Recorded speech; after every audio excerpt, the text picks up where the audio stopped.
bien, les jeunes des quartiers notamment veulent se faire entendre pour dire non aux préjugés dont ils sont les premières victimes.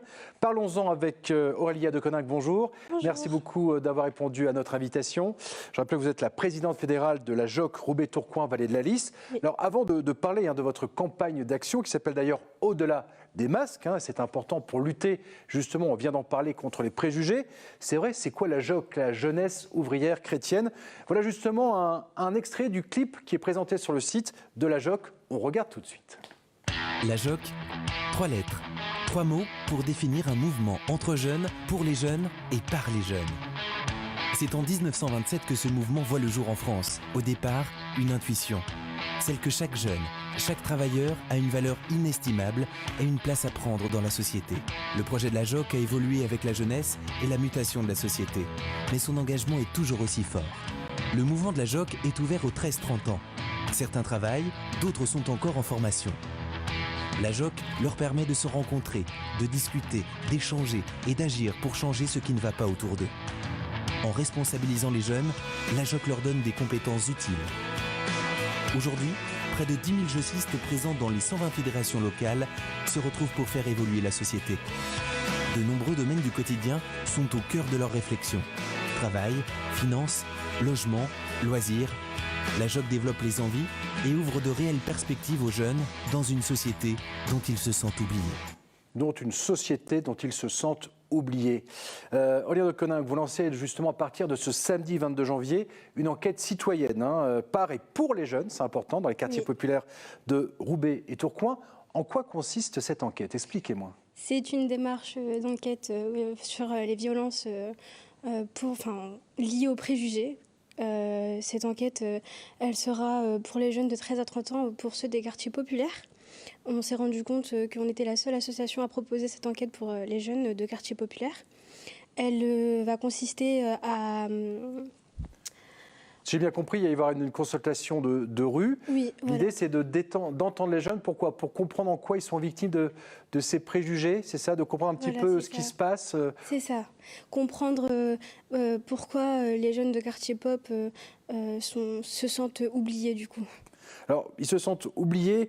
Au-delà des masques, faisons donc tomber les préjugés. Pourquoi est-ce qu'il y a de grosses discriminations et elles favorisent quoi, ces discriminations? Quand on a un jeune de quartier, c'est quoi? C'est à l'embauche, par exemple? Vous avez peut-être déjà des témoignages ou Oui, j'en ai une jeune de la JOC qui est venue.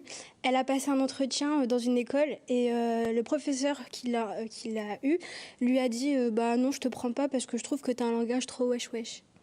Et un langage trop wesh-wesh, pour le professeur, ça n'allait pas, alors qu'elle avait... Elle avait les compétences, oui. Avait les compétences. Donc, oui. Et je présume que ça doit être frustrant. Comment elle l'a vécu? Très mal. Elle est venue nous en parler, nous en témoigner directement. Et en nous disant je ne comprends pas pourquoi. Pourtant, j'ai un bon CV, j'ai une bonne lettre de motivation, on m'a aidé pourquoi moi? Et du coup, nous, ça nous a résonné. Pourquoi elle? Pourquoi on lui a dit qu'elle avait un langage trop wesh-wesh alors qu'elle nous a expliqué qu'elle s'est vraiment bien présentée? Alors, ces discriminations, ça peut donc à l'embauche. Ça favorise aussi, je présume, et malheureusement, peut-être l'échec scolaire, un repli peut-être sur soi, non? Oui, exactement. Il y a beaucoup de jeunes de quartier pop qui sont discriminés à l'école. Et du coup, ça amène à un échec scolaire. Ils se renferment sur eux-mêmes, ils ne veulent pas en parler. Du coup, c'est un rejet de la société, un rejet total. Ils ne veulent parler à personne. C'est compliqué, c'est une image qu'on leur renvoie qui est difficile. Alors en même temps, il ne faut pas être dans le déni, la violence peut exister dans certains quartiers, elle existe. Oui. Peut-être qu'on la montre trop et on ne montre pas assez aussi le côté positif de cette jeunesse qui pourtant la majorité, on se focalise peut-être sur une minorité. Exactement. On ne montre pas assez les jeunes engagés dans nos quartiers. Dans le mien par exemple, on est pas mal de jeunes et la plupart ils sont engagés, ils sont là, ils sont à fond, ils sont avec nous dans notre association à Roubaix, donc la jeunesse ouvrière chrétienne. C'est que des jeunes de 12 à 30 et ils sont à fond tous. Et je pense qu'on les montre pas assez, on les met pas assez en valeur alors qu'ils ont énormément de qualité ces jeunes. justement engagés en quoi? Est-ce que vous avez des exemples concrets? On en a vu beaucoup, on en a parlé par exemple lors des confinements. Il y a une énorme solidarité où beaucoup de jeunes sont allés voir aussi les anciens pour les aider parce que les seniors étaient un peu isolés chez eux.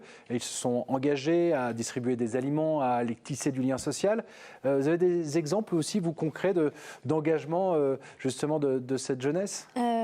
Oui, j'ai des jeunes qui sont engagés du coup en JOC, qui m'est vraiment très engagé. Ça veut dire que il n'y a pas longtemps, on est une équipe de jeunes de 12 ans, 12-13 ans, qui ont préparé un temps de Noël, mais ils ont fait ça tout seuls, qui était juste magnifique, et ils ont pris du temps. De leur temps à eux, et ils nous ont fait un très bon temps.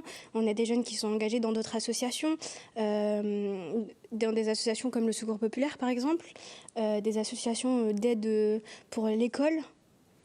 On a vraiment pas, ils sont pas mal engagés. Alors, vous mobilisez beaucoup aussi contre l'abstention pour qu'il n'y ait pas un rejet de la jeunesse par rapport aux politiques, puisqu'ils ne se sentent pas du tout reconnus. Vous aviez beaucoup aussi allé dans les rues lors des municipales pour justement prêcher la bonne parole. Si il faut voter. C'est vrai qu'il y a vous sentez une totale déconnexion entre cette jeunesse et les politiques. On ne parle pas d'eux, ils ne se sentent pas...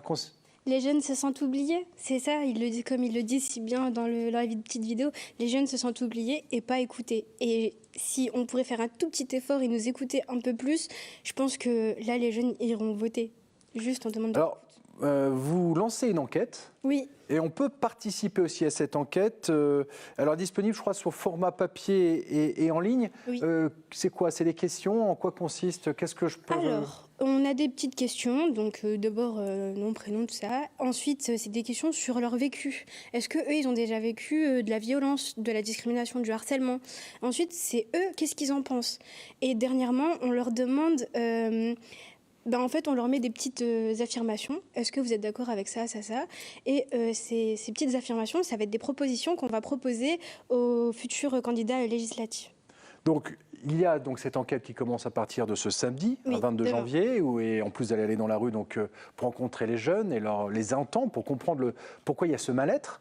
Et alors, j'ai vu une journée d'action le 26 février, c'est ça? Qu'est-ce qui va se passer le 26 février? Dites-moi. On va à la rencontre des jeunes. Le 26 février, on va dans la rue avec nos petits t-shirts JOC, nos petites enquêtes, et on va les faire remplir directement aux jeunes.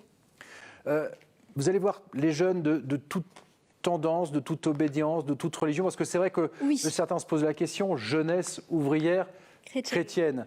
Est-ce que non, vous êtes ouvert à tout le monde? C'est une association qui est ouverte à tous. Ça veut dire qu'on soit chrétien, athée, musulman, toute religion, c'est ouvert à tous, c'est pour tout le monde. Donc oui, on va, le 26 février, on va vers tous les jeunes de 13 à 30 ans, bien évidemment. Justement, dans la JOC, il y a vraiment cette mixité qui est riche d'ailleurs, oui, vraiment? Oui, on a cette mixité. On a des musulmans, des athées, il y a des chrétiens aussi. Oui, on a une bonne mixité en JOC. C'est un bel exemple, ça permet aussi de mieux se connaître, c'est ça aussi certainement. Alors là, c'est donc le 26 février pour cette journée d'action, vous allez vers les jeunes avec donc vos t-shirts. Et puis alors, j'ai lu aussi qu'il y avait aussi une grande action symbolique, là, ce sera le 28 mai prochain, c'est ça? Oui. Alors expliquez-moi. On n'a pas encore prévu tout à fait, mais C'est quoi l'idée en fait, ce 28 mai? À ce moment-là, on va rapporter les enquêtes aux candidats législatifs pour qu'ils entendent la parole des jeunes, justement. On trouvait de faire cette action autour d'un côté artistique. Donc on ne sait pas encore vraiment, mais du coup, on va laisser la parole aux jeunes pour choisir ce petit côté artistique. Vous avez arpenté les rues de Roubaix ou Tourcoing lors des dernières municipales. On va parler du taux d'abstention, c'est vrai, qui est important chez les jeunes. Qu'est-ce que vous avez ressenti? Qu'est-ce qu'ils vous disent les jeunes quand vous allez les voir en disant « mais si, il faut aller voter, c'est important ». Qu'est-ce que vous avez ressenti? J'ai eu des retours du genre ça sert à rien, de toute façon on n'est pas écouté, on s'en fiche de nous, de toute façon c'est pas nous, ou alors c'est truqué. J'ai eu plusieurs retours et moi-même je suis un peu triste d'entendre ça parce que c'est nous la relève, c'est nous les futurs, et je pense que c'est à nous de choisir aujourd'hui. Donc si ce serait possible que tous les jeunes se réveillent et aillent voter, ce serait super pour pas que n'importe qui passe en fait. Et quand vous les entendez, est-ce qu'il y a aussi, je sais pas moi, c'est un rejet, mais est-ce qu'il y a aussi un cri d'alarme, il y a un abandon, ou est-ce qu'il y a aussi parfois des propositions où ce serait bien que Est-ce qu'il y a des solutions, des propositions pour que justement ça aille un petit peu mieux ou pas du tout? On sent que malheureusement le malaise est là. J'ai pas eu de proposition en retour, mais vraiment des cris d'alarme. C'est le mot approprié. C'est les mots appropriés. Vraiment des cris on n'est pas écouté, donc ça sert à rien qu'on aille voter, clairement. Il y a ce sentiment aussi donc d'abandon. Est-ce que ça peut aussi, malheureusement, amener à ce rejet un peu de la société? De toute façon, on nous aime pas, donc je vous aime pas, qui peut aussi amener malheureusement à une certaine violence de certains, rappelons-le, d'une minorité. Oui. Vous le sentez? Expliquez-moi un petit peu. Oui, un peu quand même. On les écoute pas, ils se sentent abandonnés, ils se sentent rejetés. Donc derrière, ça doit se faire renfermer aussi, et du coup pas vouloir aller voter, c'est tout, nous on ne nous écoute pas et j'ai pas envie de sortir de toute façon, donc non, j'irai pas voter. Vous êtes combien exactement à la JOC? Donc, je rappelle, Roubaix, Tourcoing, Vallée de la Lys. Vous êtes quoi, 5, 6, une vingtaine, une trentaine? C'est une grande association? Je pense que là, on est une quarantaine. Ah oui, une quarantaine? Oui. Alors, rappelez-moi de tout âge confondu. De 13 à 30 ans, mais il y a des petits poussins de 12 ans qui sont là. Ah, il y a des petits poussins, c'est bien, c'est bien les petits poussins. Et alors aussi, est-ce qu'il y a une mixité? Vous me l'avez dit, mais aussi une parité. Il y a des garçons, mais aussi des filles. C'est important aussi qu'il y ait les deux? Oui, c'est très important qu'il y ait les deux. Et oui, on a une très très bonne mixité. Bon, écoutez, c'est super. Merci beaucoup, Aurélia de Coninck, présidente fédérale de la JOC Roubaix, Tourcoing, Vallée de la Lys. On rappelle qu'à partir donc de ce 22 janvier, il y a cette grande enquête sur les violences liées aux préjugés. Là, pour la première fois, l'une des premières fois, on propose aux jeunes des quartiers de les entendre. Donc, n'hésitez pas. Et il y a justement l'adresse pour participer à cette enquête à partir donc de ce samedi.